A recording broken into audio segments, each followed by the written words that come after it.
Thank you everyone to coming to today's career speaker series. We're really excited that you're here. On behalf of the Computer Information Technology Department, again, thank you guys for coming. Thank you to our guest, Chris Morrison. Chris is a PMP designated project manager, producer, and game designer with years of experience and an education in both game development and in a combo of web development, visual design, and digital animation. We're super pumped to have him here and super excited to have him also teach for us here at Delgado. So to give you guys a little run through, if you have never attended one of our career speaker series before in the past, the format of this is fairly simple. We start with a presentation from our guest, Chris, and then the department has its own traditional kind of three-part questions we like to ask, though I think Chris may have answered it in his presentation today. And then we turn the floor over to all of you guys to ask questions. You can either, unmute yourself during the Q&A and ask that way, or if you're more comfortable typing, just throw it in the chat and we can read them out for you guys. But that's basically it. So without further ado, I'm going to turn this over to Chris, and he is going to give us a wonderful presentation today. So Chris, it's all you. Thank you.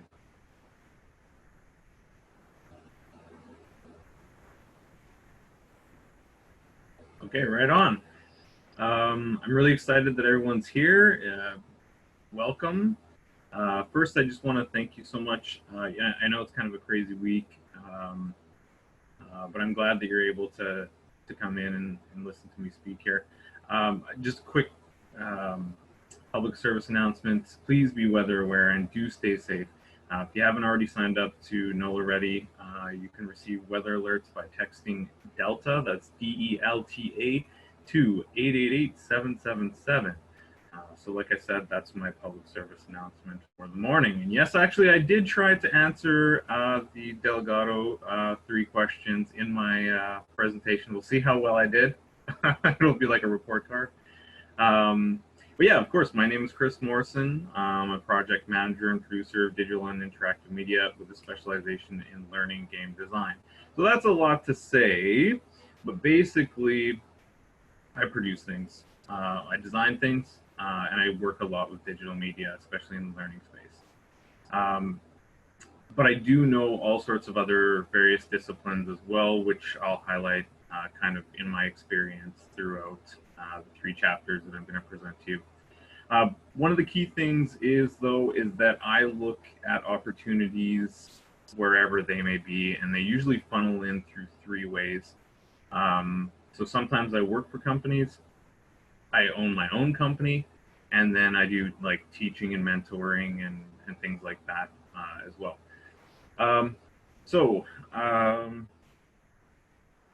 In the video game industry, there are quite a few disciplines, generally speaking.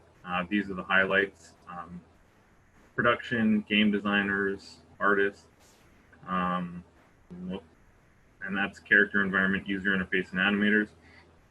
Audio, programming, quality assurance, and writing.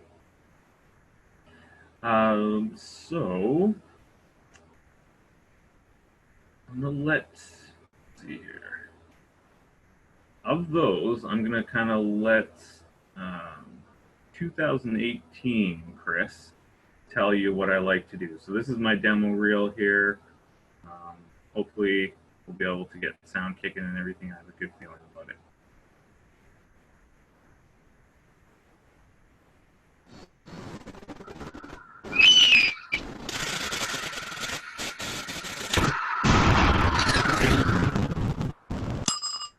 Well, hello, my name is Chris Morrison.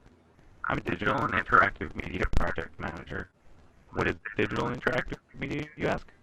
Well, that's a very, very good question. I craft animated titles, trailers, and commercials.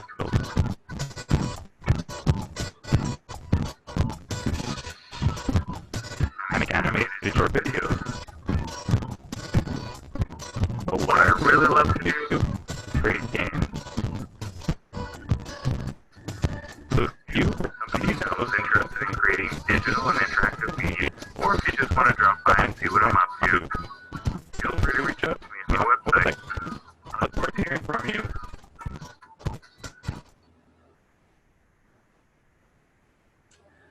Okay, he said it best. That was terrible. Sorry, what was that? Anyway, yeah, so he said it best. Basically, I do all sorts of different things. And it's from the various experiences that I've had. But before I talk too much about myself, I'm just going to drop a little data on you about the video game industry. So there's an organization called the Entertainment Software Association, and each year it releases a report on the video game industry highlighting the past year. Now, 2020 is a funny year, so they're a little late on things, but here's what we know about 2018. 2018 was a record-breaking year. Video game sales exceeded $43.4 billion.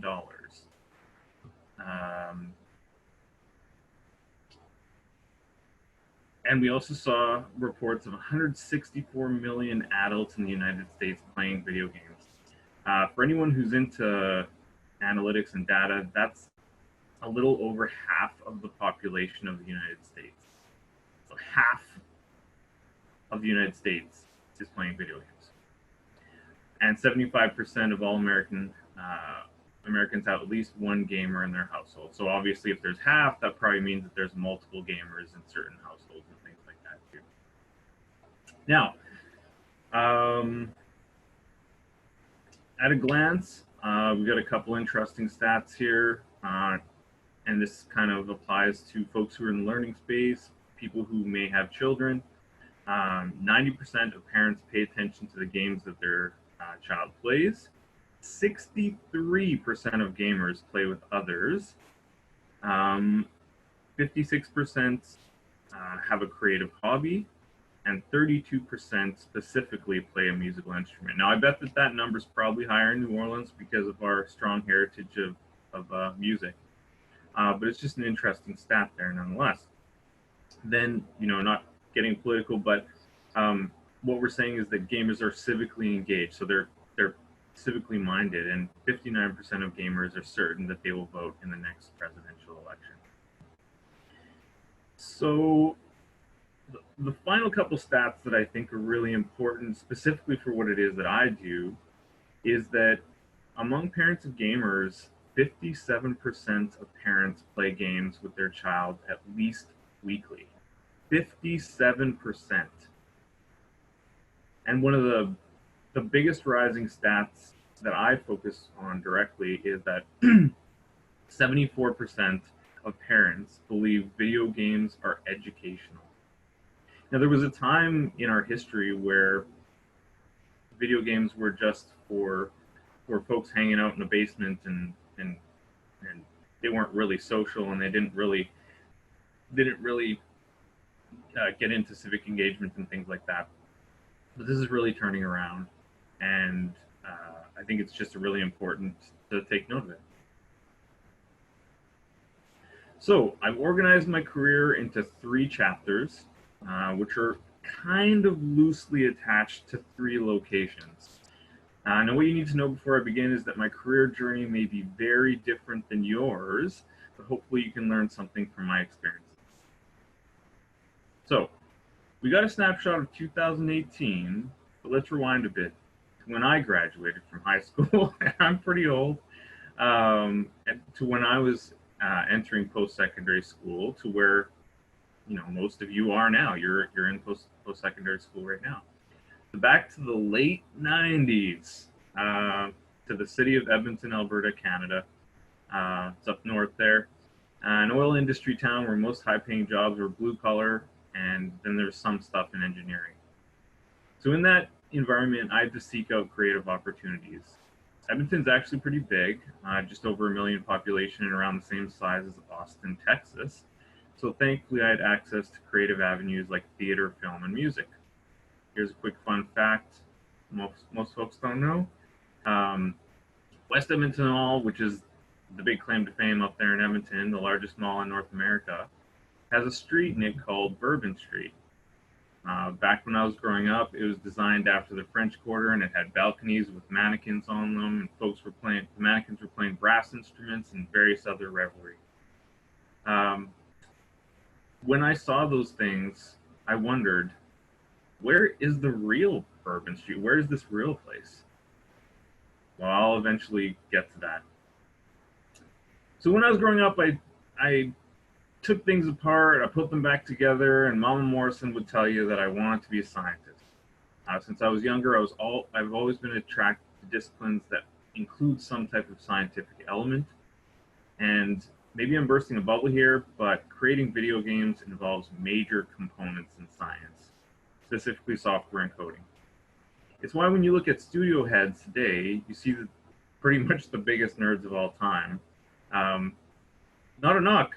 I'm a nerd myself. So if you want to do well in this type of work, you should probably be a bit of a nerd. You can be a cool nerd, but being a nerd is kind of cool too. So because I am a nerd, I enrolled in university for honors genetics. It was a big decision back then, as I was leaving high school and going into post-secondary. I worked part-time at a movie theater as a projectionist. And during that kind of confusing time, my home life was a bit turbulent, and I myself was a bit of a rebel growing up. So when I was kicked out of the house, my part-time job became a full-time job as a projectionist at the movie theater as I tried to make ends meet while going to school. Back in those early days, there weren't any video game university programs, and I was playing a lot of PlayStation games like Final Fantasy VII. They just made a remake. Nintendo 64 games like GoldenEye, they've made several remakes. But making video games that I loved was something that happened in some faraway magical place by people I figured I'd never meet in my lifetime. That's the mindset I was in when I was finishing high school and going into university. The closest attainable industry that I could be a part of was film and television, but where I lived, there were no film and television programs either. The closest you could get to any of the education required in film or video game development were some university credit classes, but mostly community college general interest courses in graphic design, web design, like video editing software. But there was also a film co-op where you could rent cameras and lighting gear. So I took all the courses, pretty much all of them that I could find, and I was a regular at the film co-op. As the digital film revolution took hold, because you have to understand that I'm so old that back then there was a transfer happening between traditional like film processing, which I was editing when I was a projectionist, and the digital film revolution. So as that took hold, I became more and more enamored with what you could do with digital media. The honors genetics program I was in wasn't filling my creative cup, so I dropped out of university and used the rest of my student loan money to make short films with whoever I could get together on the team.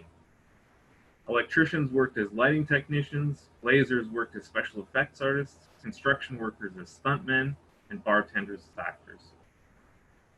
Now, I know telling you to drop out of school is not the best answer, but you have to understand that at that time, it was a very confusing time and my options were limited, right? I managed to get a job working for the federal government, making training videos, websites, and software, since I knew all the programs and I had basically taken all of the courses that could be taken around town. In my spare time, I made my first feature film, which we took to the New York International Film Festival in 2008.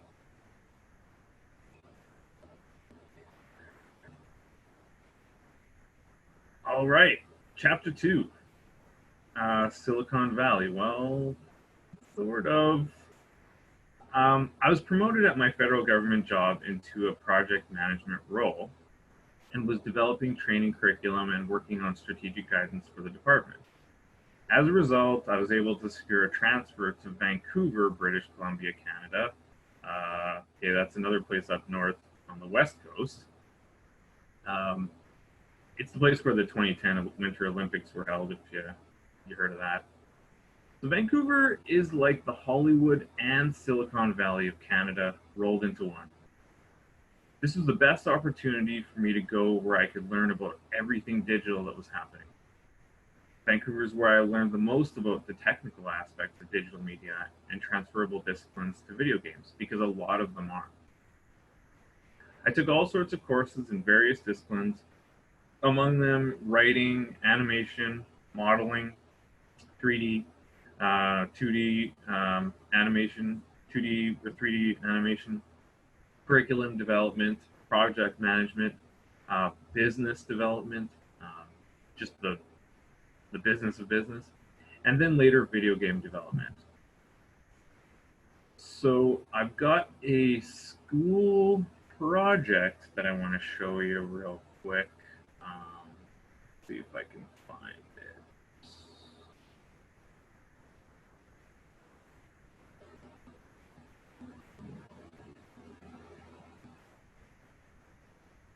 Here we go.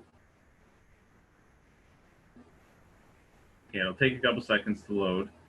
But basically, what this is the one of the school projects that I took when I was at the MSU video game learning specialization. So bear with me; it's probably going to be really loud when it comes in. Actually, it's fairly simple and straightforward. But I did some patterning of it after uh, one of my favorite sports, hockey, and my favorite team, the Edmonton Oilers, obviously. Um,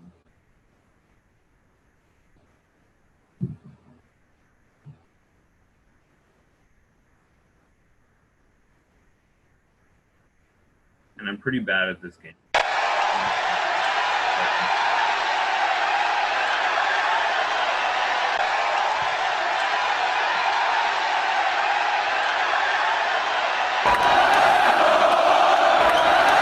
This is where I try to get all the old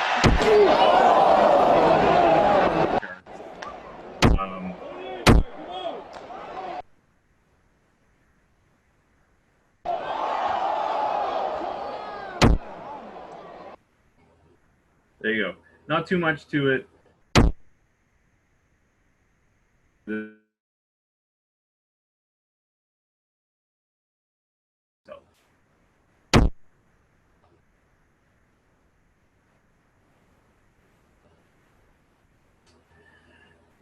So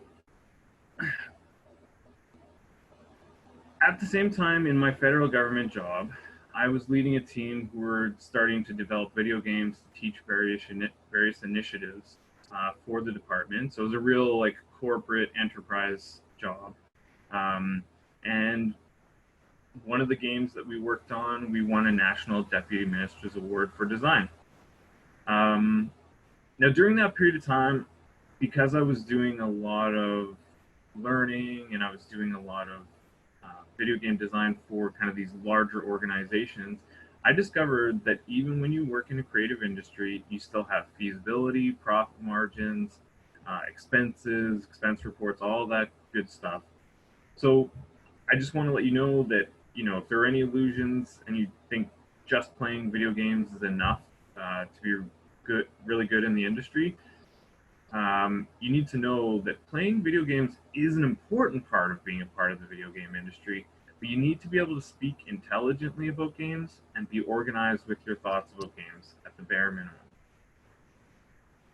So at this time, a couple major developments occurred. A dear friend of mine introduced me to folks at the indie development studio who were making a show using Unity and motion capture with Xbox Kinect cameras. I'm just going to show you a real quick clip of that one. Nope.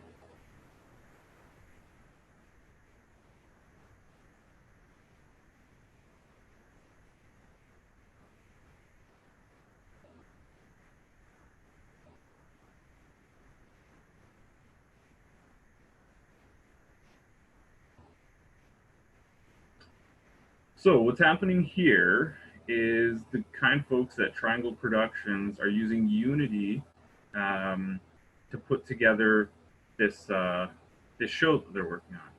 What they've done is they've taken Kinect cameras way back in the day. We're talking like Xbox 360, the original Kinects, and they put actors in a room and they recorded the motion capture. Here you can see a good shot of it, of the actor doing the movements. And what they did is they put that rig on top of the or inside their model, and then they used that for the actor in the show.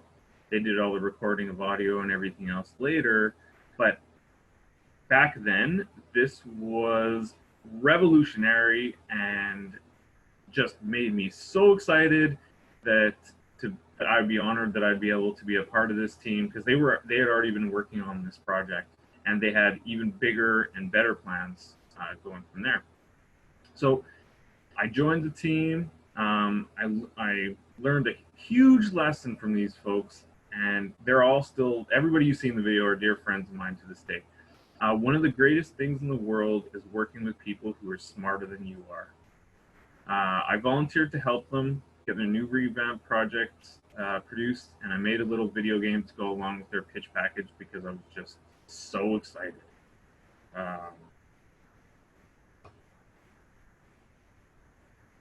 There's a little shot of them too. That's kind of what it looks like from the Kinect cameras. I'll show you the rest of the things. And then they do all of the adjusting later. There's Jeff working hard. And you can check them out at their Twitter, and then their website address, of course, and Facebook. Anyway,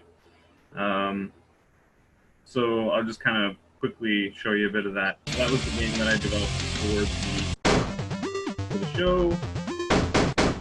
Again, this is actually on my itch.io page, and I'll probably share that link. Certainly with kind of interactions between all three of the main characters and kind of the monster that exists in that universe. There's the credits with all the actors and so on and so forth. But again, we're going to see about trying to share that with y'all later.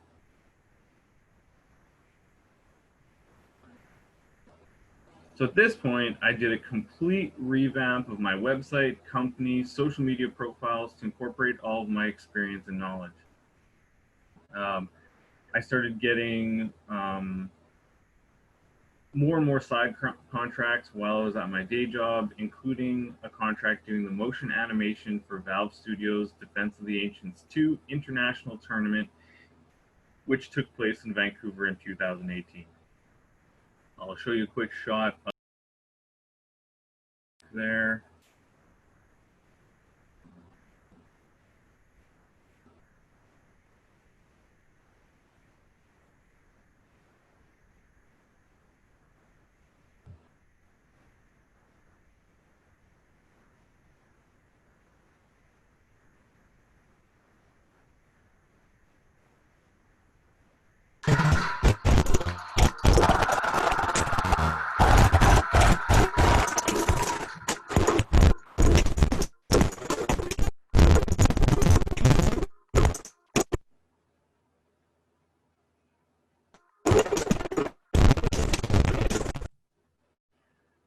So it's pretty, you know, it's motion graphics stuff. I don't know if anyone's ever heard of the International. If you're a gamer and you play Defense of the Ancients 2, you definitely have.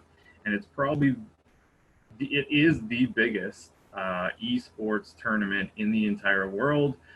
I knew of the game, but I didn't really know how big this event was. But it was so big that I was talking to the folks who managed the venue. It's like a stadium, kind of like the Smoothie King Center, and folks from Valve brought in their own jumbotrons that were so big that they had to stress test them to see if they would be able to fit in the center of the in the stadium, and they were kind of worried that it might fall and drop on people. Wow, it's that big.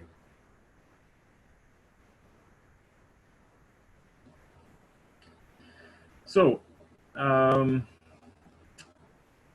another important lesson was solidified for me at this point too. Um, Never say no uh, to anybody until after you hear their idea. Cultivating relationships can lead to even greater opportunities, and never burn bridges. All right, chapter 3, the future. My uncle has been a blues musician in New Orleans longer than I've been alive. That's a pretty long time. During my last few years in Vancouver, I had thought a lot about where I wanted to plant roots. Now, I could talk about all the things I love about New Orleans. You know, folks mention it all the time, but it's really the creation of that environment that makes it one of the best for me personally. And I talk about the things that I love about New Orleans at DBA on Friday nights. Well, I used to. But it's also really good for the industry as well. It has all the things that a major tech hub city has, but it also has the added benefit of being small and having really close networks, close community. But also, it has a vibrant culture like nowhere else in the world. So every time I visited my uncle in New Orleans, I would go to indie game dev events and meet people and volunteer to help work on projects or volunteer to help connect people and things like that.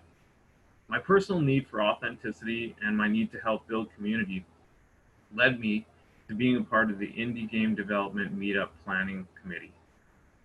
So the NOLA Indie Game Development Meetup happens here every third Thursday of the month. Of course, virtually now because we're in a pandemic. But here's our website, neworleansgamedev.com. There's one of our members there, Ben's face. It talks a bit about our upcoming hack nights, NOLA game dev meetups, and then we do have a Discord channel as well. So again, that's neworleansgamedev.com.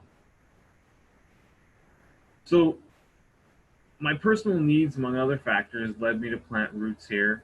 And a lot has happened in the last 5 to 10 years in the New Orleans game development industry. Various game jams are hosted here. Microsoft bought In Exile, a local studio. Turbo Squid, if you've ever heard of that place, became one of the largest libraries of game assets. And then Xbox Game Camp was set up here. Now, in case you haven't heard, Microsoft Xbox and Unity 3D set up an incubator that kicked off September 28th and runs till February 4th. I formed a team, and our team was invited to take part. And as one of the objectives that I look at when I look at my life, where I live, what I want for the future, one of the major things that I'm working on is helping develop and build a strong, sustainable video game industry here in New Orleans. But to do that, we need your help too. So, some key lessons to take away from my experiences. Do not let software issues stop you from making something awesome happen. I can't stress this enough. Troubleshooting is one of the most important abilities, if not a requirement, of any digital discipline. But video game development, it's like major. It's major. I know that sometimes that can wear you down, but it's something you just always have to have in mind. Be kind, nurture relationships. You never know who you can help and who can help you. One of the greatest things in this world for me is working with people who are smarter than I am. Playing games is an important part of the video game industry, but you need to be able to speak intelligently about games and be organized with your thoughts. There's no single path in this industry, so embrace change. Working at a distance during this pandemic, I think this has started to create a different environment for a lot of studios and a lot of producers. Working for outfits like Turbo Squid in town, or even others, even Unity Asset Store and things like that. If you're a 3D modeler or a 2D modeler or 2D animator in art, working for studios who make their own games, like in Exile. There's working for studios who make other studios' games. Working as a freelancer, you can work on sites like Fiverr and Upworks and things like that. These are things that you can do on the side in addition to a day job or something, but it builds up your ability, builds up your network. Speaking of network, LinkedIn, websites, itch.io, I could go on and on, Instagram, Facebook, etc., etc. Show off the demos of your best work. I totally broke my rule when I showed you my demo because that's not my best work, but don't do what I do. Show off demos of your best work. Don't say no until after you've heard their idea. And then if you do say no, say it gracefully. Try to let them down easy. And that's part of cultivating relationships, which can lead to even greater opportunities. Never burn bridges.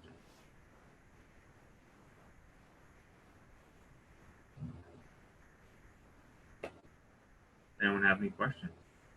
Did I answer the 3 questions? Yes. I have a question about game development. How long did it take you to go from, zero to a finished product? How long does that process take? Just like any game? Yeah, because I saw you with just like maybe a stick figure that had like some lines on it, and then I seen you, with a fully designed figure. How long did it take to go from one to the other? That's a great question. Now, keep in mind that depends on what the scope of your project is. So I have a friend, actually, New Orleanian. His deal is he loves making games, but he loves making them by himself.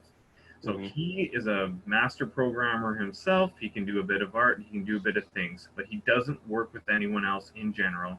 He just loves making games for himself. That guy can make a game in like 24 hours, 48 hours.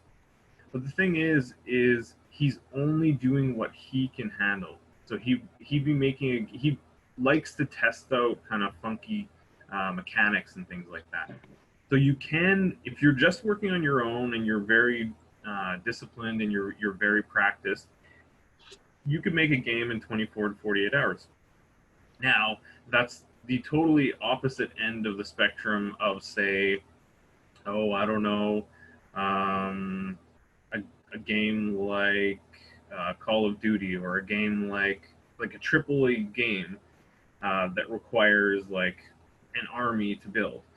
That type of game, they're keyed into release dates, and so what they do is they have like a really long development phase, which are tied into, because they have to tie in marketing, because they're spending so much time, capital, energy, money, labor, all that stuff. Because they're doing that, they need to tie it into really long development cycles.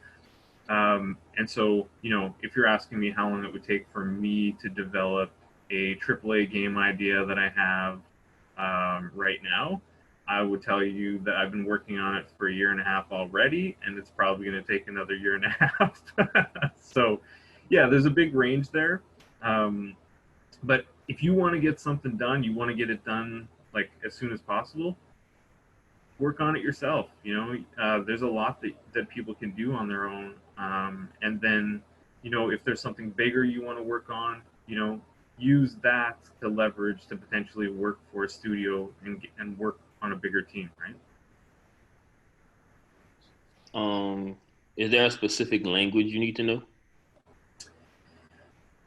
That's a good question too. Are you talking about programming language? Yes. Oh, okay. Well, that's an interesting one. Now, I do know how to program. I do have some background in it. I actually started with HTML way back in the day, and that was a really good base because it got me to understand how programming happens and how a system accesses all the commands. I know C sharp. I know a bit of C++. Um, Somebody tried to teach me JavaScript one time, and I'm not the best at it. But that's not kind of where I specialize. If you, as far as I understand, a lot of the programming happens in those three. So C++, C sharp, JavaScript. Sometimes I've even like a friend of mine was developing a game in Python or something like that too. But what I would suggest is I would suggest you take a look at the major game development engines like Unity, like Unreal, and things like Fire and stuff like that. Take a look at them, see what languages they use, and that's the languages that you'd want to know. Thank you. No problem. Um, so question. So like when you choose your avatar, that's one question I got. How do you make your avatars? You create them on your own, like using 3D Max or Maya, or do you like go to like a site or some kind of certain particular engine and just have them like have some like like choices like customized already that you just gotta mess around with and change a little bit to create what you like. That's a really good question too. So when building a game, um, so right now I'll kind of give you context about what it is that we're doing right now for a game within Game Camp.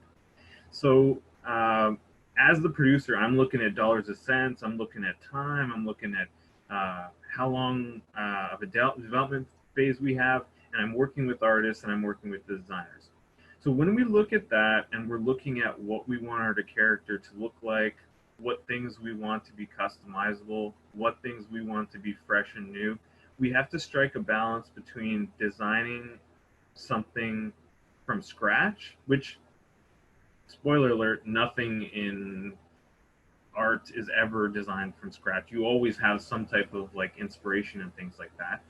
But whether we have an artist sketch out a character and draw it like really right there and then use that as a template, or whether we want to take a look at like Unity Asset Store or Turbo Squid Asset Store, or as well, we'll even, I'm not above going to farm out work to like Fiverr and stuff like that and other contractors around too, because what you're trying to do is you're trying to get the best product you can make with the most original ideas and the coolest stuff. But sometimes you have to, if you've got like a building, and that building doesn't have any special qualities with it, you can use just a stock asset building, right? Like you don't need to make it from scratch unless that's like an important building somehow, like say, and it's like the movies too, like if you've got like you're showing Wayne Tower in Batman, like, okay, well that's like a special building, like you got to probably design that, but all the buildings around it are just basic sky rises, right? All right, Chris, I got a question for you. Kind of in line with the three questions, but not really. So I want to know, what is something that you know now in your career that you wish you had known back when you had first started, even if it was right out of high school age, or even right when you started really getting seriously into doing games? That's a really good question. Well, and it's impossible uh, to know, but I wish I would have known back then that there would be one day where it didn't matter where you lived, that you would be able to work at a distance and be able to do everything else at a distance and and be able to make a living and then live wherever you want. It's kind of a funny one though, because I probably would have ended up in New Orleans anyway, just because this place is everything that I want, and where I was before. While I love the people and I think it's great, and you know, props to the Oilers, etc. But you know, it's I still would have ended up moving and stuff like that. But I think this is an opportunity that folks who are in post-secondary, getting out of high school right now, can take, and that's that. You know, when people think of New Orleans in general before now, they didn't think of like video game design and development. But I actually know plenty of people who are living here and working with somebody else or working with somebody locally as well. So if I would have understood, like, you can say that and you can kind of like intellectualize it, but if I totally understood that that concept was going to take hold over that 20-year period of my career, that would have been really useful. I got a question. So, if I have an idea for my game, and well, do you know anywhere I can go to have people review my idea? Yes, I do. I mean, I'm so glad that I can say yes that I do, because when I was coming up, the answer was no for me. So um, things like game jams are really good. You can develop those ideas through game jams. You can develop those ideas through Delgado courses. The intro to video game design and development that I teach, that's exactly what we're doing. We're working in working groups to build games together by the end of the course. But in my opinion, where you should go is you should go to the NOLA Indie Video Game Development Meetup group, and that was that website that I posted before. And maybe what I'll do is I'll just go back to it here. Especially right now, there's a lot of activity around game camp and stuff like that. So there's a lot of people who are sharing ideas and they're bouncing ideas off of each other and they're looking for help and stuff. So here's the site, neworleansgamedev.com. But you can join our Discord by clicking on this link. Discord is if you don't know, it's like an online forums. Right, I have it. Don't talk with friends. Nice. I'd go in there, interact, introduce yourself, say, hey, what are you guys working on? I've got an idea I wouldn't mind chatting with somebody about. And everybody's great in there. They're really gracious. Everyone's trying to do the same thing. They're all trying to like make a game and have some fun. Mm-hmm. Yeah, question. I got another question. Me too. This year I was trying to join the Xbox Game Studio camp, but it was canceled due to COVID-19. Will they make another one next year for like online? That's a good question too. Yeah, I've been following that as well. So what happened was Game Camp, and that's what we're talking about here.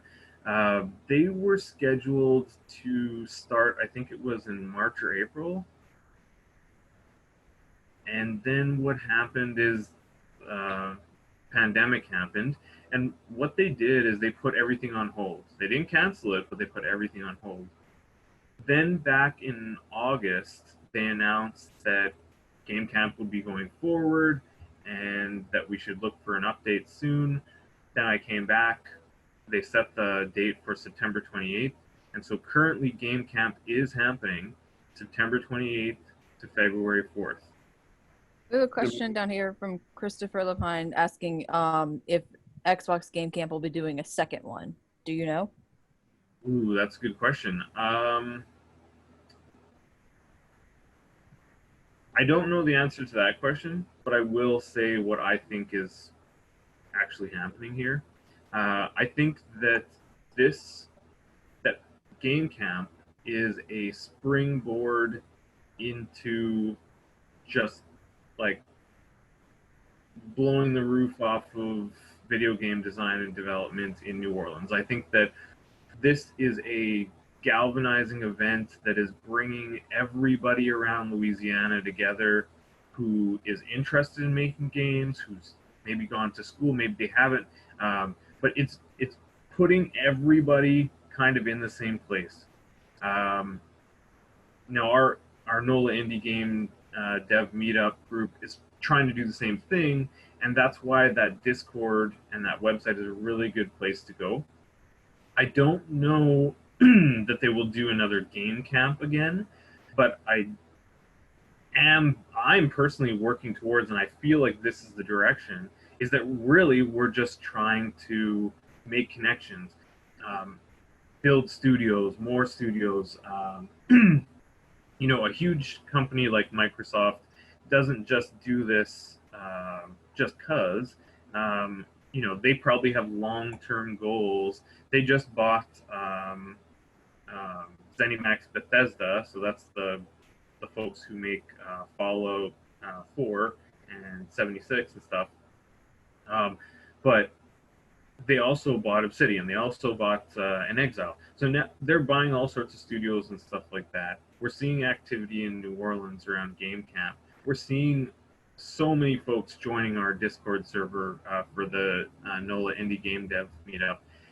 I don't know that another Game Camp will happen, but I think that we're going to come to a point where something like that doesn't need to happen, because everybody kind of will already be working together and so on and so forth. However, I really do think you should join the New Orleans Game Dev group, because there are game jams that are happening, which are very similar to what's happening for Game Camp, except for they're very short periods of time. So you get like 48 hours to come in and get matched up or bring in a team, and then you use that 48 hours to make a game together. It's a really great way of working with colleagues, producing something really quickly, and one of our founding members runs them regularly. There's also other ones that we market to and we advertise and send through our Discord server. I'm doing the same thing with my students as well. So I hope that answered your question, but the title Game Camp isn't necessarily the answer, because there's all sorts of other things that are going to be opportunities for you. I got another question. It might sound silly, but my daughter, she's interested in gaming and art and stuff, and she loved coding, and she want to know what tools do she need to become a better game designer. That's not a silly question at all. That's a great question. I talked to my niece about the same thing. To be honest, it's whatever it is that she can use. Um, from my perspective, if I'm going to work with somebody or want to hire an artist or something like that, I want to see their work. I want to see what they can do. I want to see, can they draw? Can they convert that into a digital medium, right? But if you're interested in motivating her and supporting her, I would look at free apps and things like that. I would look at those types of things to kind of start with, because then she can get to know those, get to know the interfaces before you dig into the kind of more expensive programs and stuff like that. If she's looking at like 2D stuff and drawing, there's a 2D a program called GIMP. It's GIMP. It's like kind of like Photoshop, but it's free. If she's getting into more like 3D stuff, there's a program called Blender. Blender, just like the make smoothies. It's free. It's very powerful. There's a lot that you can do with it. Um, you'll see things like Maya, Mudbox, all the Adobe products, including After Effects. Those are all expensive programs, and I wouldn't recommend going at those unless you've got like an educational license or something like that. I would go with the free stuff first. That's exactly how I did it. I just started using free things and then worked my way up as I was getting contracts and jobs and stuff. Do you have any tips on networking, like how to network? And also, I need investors. Like, I have some really good ideas, but what do I need for them to invest in me? Like, what do I need to bring forth or have ready? Well, that's a great question, Sarah.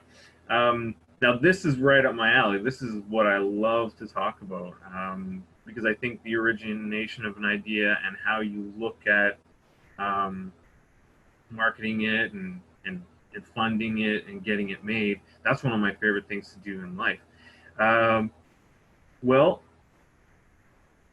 I would do, you asked about a couple different things. First, what I would do is I would make yourself a document that highlights what it is that you want to do and why you want to do it. It doesn't have to be detailed about like all the like exactly how you're going to do it. Like you don't have to talk about coding and everything else, but just like the idea, write it down, and then write down why you want to do it.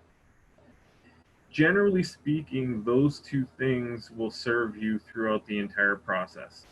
When you look at why you want to do something, these may relate to the other people who may be interested in why you want to do that.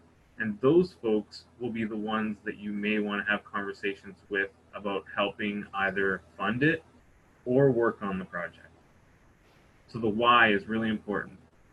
What you want to do kind of translates into that too, especially if it's experimental, because there are a lot of scientists out there like me and even bigger scientists out there who are just interested in something new and different and just want to get involved in it. That's why I showed the video of that crew that was using the Kinect cameras, because they just said, hey, this is what we want to do because it's crazy and scientific and out there. Eventually you'll have to produce like a business plan, and that's like a really big, that's the most detailed document on what it is that you would build for an idea. So you want to answer your what and why first, and eventually you'll move towards a business plan. You can find them all online. They're giant documents. There's a lot of like financial stuff in there, and you can find some of that stuff too online as well. A really big resource if you're looking specifically at video game design and development for this type of thing is a website called Gamma Sutra, Gamasutra. They have postmortems, they have business plans, they have journeys for indie video game designers and developers, and they're really a really great resource. Networking. Well, the first rule is be kind. Try to be the person that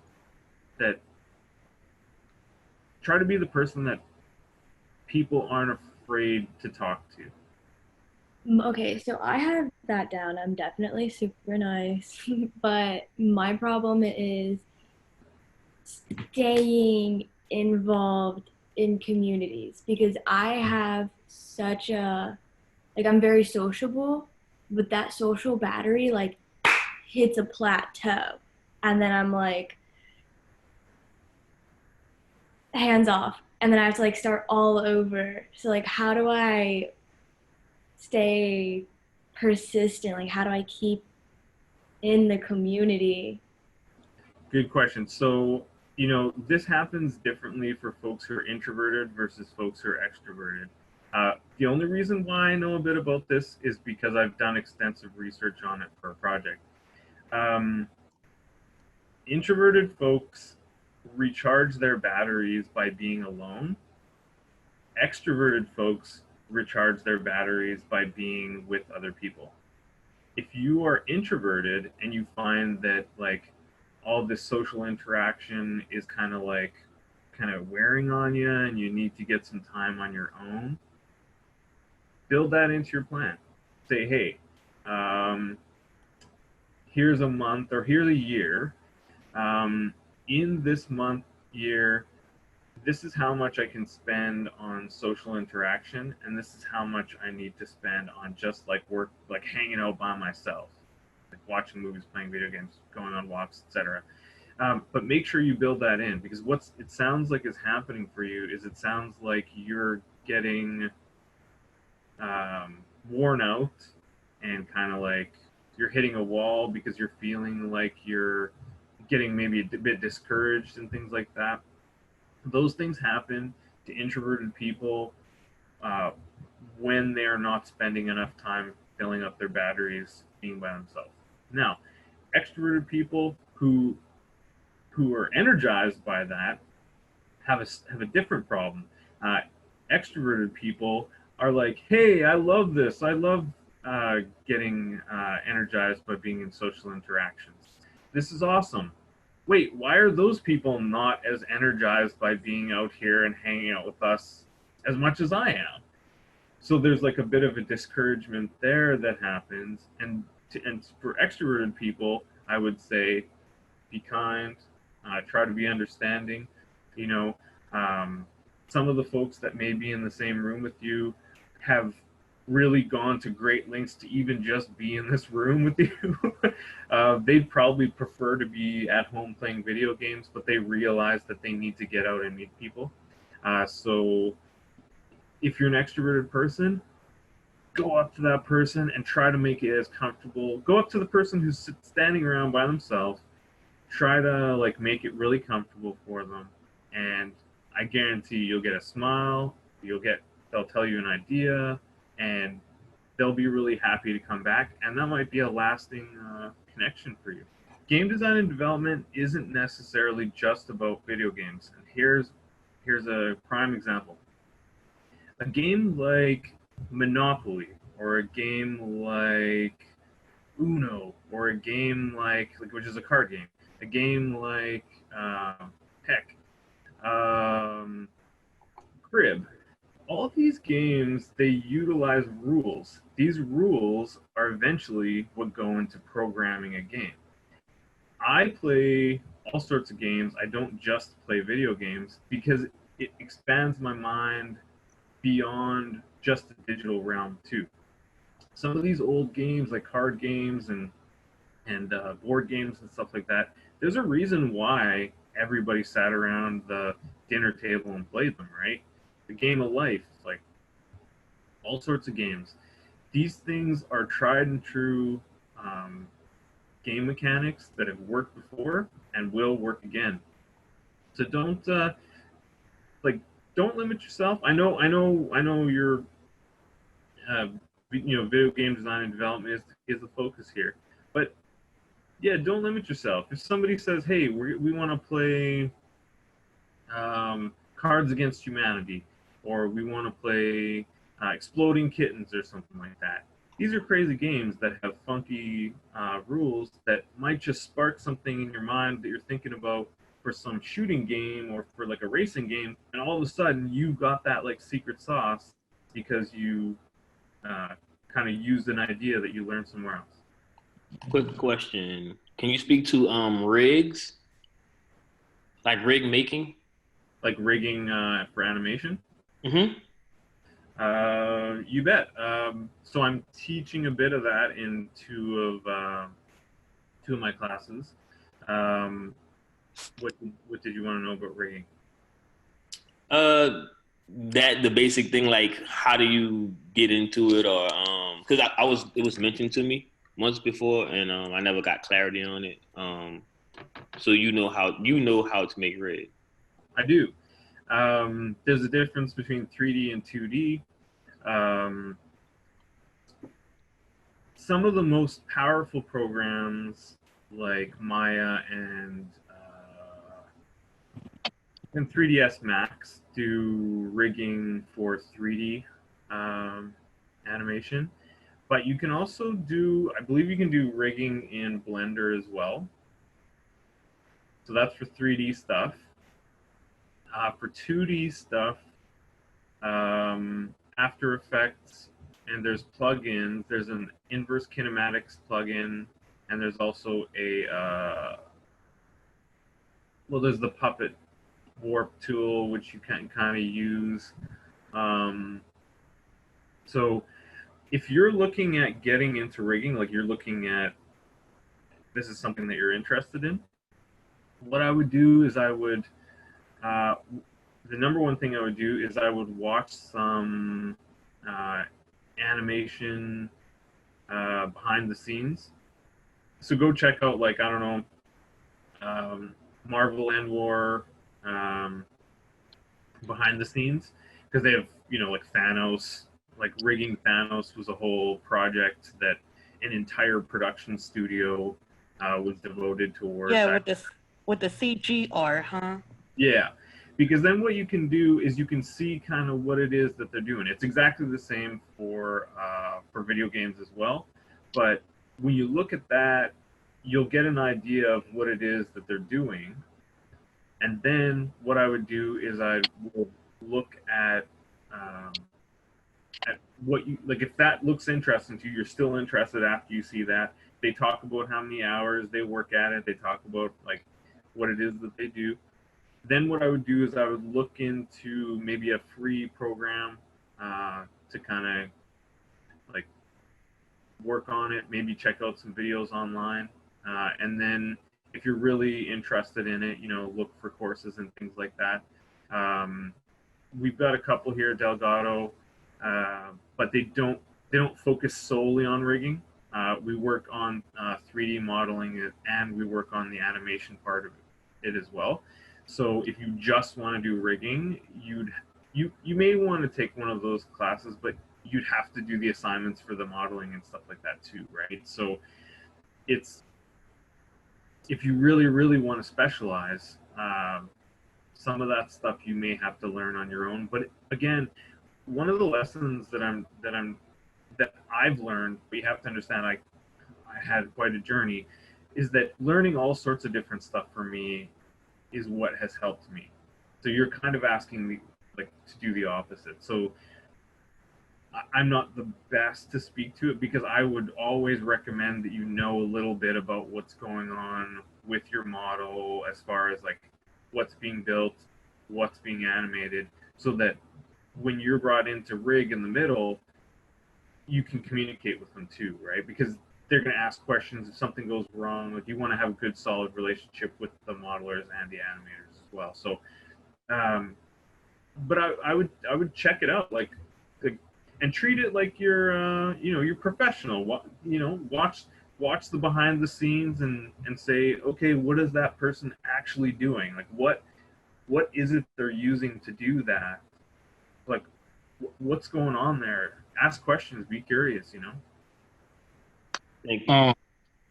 So you in the video, I mean, in a presentation, you mentioned that you created a video game between 24 and 48 hours. So I'm interested in knowing, like, what is exactly the type of video game you can create in that fast of time? Because I was always thought another notion that you got a lot to do with a video game. You got to do the scenery, the character. Because me myself, I'm always like to draw my own characters. I draw my own characters out of straight scratch. You know what I'm saying? So I'm just trying to figure out. I'm trying to get in the game. I mean, I'm done with Delgado, so I'm just trying to get into the industry.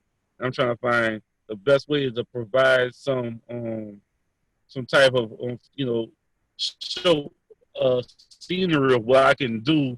So that's what a lot of people want to see first. You want to see some type of scenery. I got some things I did in school, but I'm not sure if that'll be enough to provide what I actually can do as far as game creation is involved. Because I'm pretty know a little bit about the aspects of all the corners of it. So I just need to know, like, Like what kind of game is it that you create that fast? That's kind of tight. You know? Yeah, that's a great question. I would say join the New Orleans indie game developers meetup group. Join our Discord. Go to neworleansgamedev.com. Folks talk about all the same things that you're talking about right now. There are a lot of folks who've done exactly what you're saying. They came in, they had some ideas, they they'd done a bit of work on their own. They kind of like share resources, share ideas, and then what will happen? What tends to happen is one of our one of our members, like our council members, will say, "Hey, there's a game jam coming up in 3 months. Let's tell all the members about it and see if we can get these folks to join up." Then what happens is people who have been talking already on the Discord or at the meetups find out about this game jam that's being put on, and they go, "Hey, we've been talking about this idea. We got similar ideas. We seem to be getting along okay. Why don't we get in on this?" And then so people start showing up at the game jams. Maybe there'll be a programmer and maybe there'll be a designer. Maybe you'll be using Unity. Maybe you'll be using Unreal. Maybe you'll be using Game Maker Studio. Maybe, there's all sorts of different engines out there. There's all sorts of different programs out there. But by talking to your colleagues and talking to folks in that group, once something hits like Game Camp or some type of game jam, then it just like people start going, "Hey, yeah, this is what we've been working for. This is what we've been waiting for. All right, let's do this. Let's get together and let's make something cool." You got to spend almost the entire amount of time doing it if you're only taking 24 to 48 hours. And I've done that stuff before. But sometimes folks come in and they help feed you. They try to do it in like a comfortable space. The last one we had that was in person was at Inno at Scale Workspace in the CBD. It was good. It was great. Some of the bigger studios in town brought in, they catered it. They brought in and had food. Somebody was flipping pancakes. I think my boy Austin was flipping pancakes. It was good. It's a good environment. You get to know folks. I know that was an in-person thing before the pandemic, but it's the same type of community and environment we're trying to create here. Awesome. Thank you so much, Chris. I know we've kind of gone well over time, and we don't want to monopolize all of your day, because I know you have many things you probably need to get doing, and students have class to go to. So I was going to just kind of close this up and say thank you so much for coming here and doing this and answering all of our questions and giving us all these resources and links. And I will follow up with you to see if I can get some of those links so we can share it to everybody who came today or maybe had to miss, as well as the recording. But thank you so much for your time, taking the time today to be with us, Chris. Thank you, Claude. It was a pleasure, y'all. Yeah, I'll hook you up with all those links that I got. I'll send that in a separate email. And for everyone in my classes, I will see you in class today.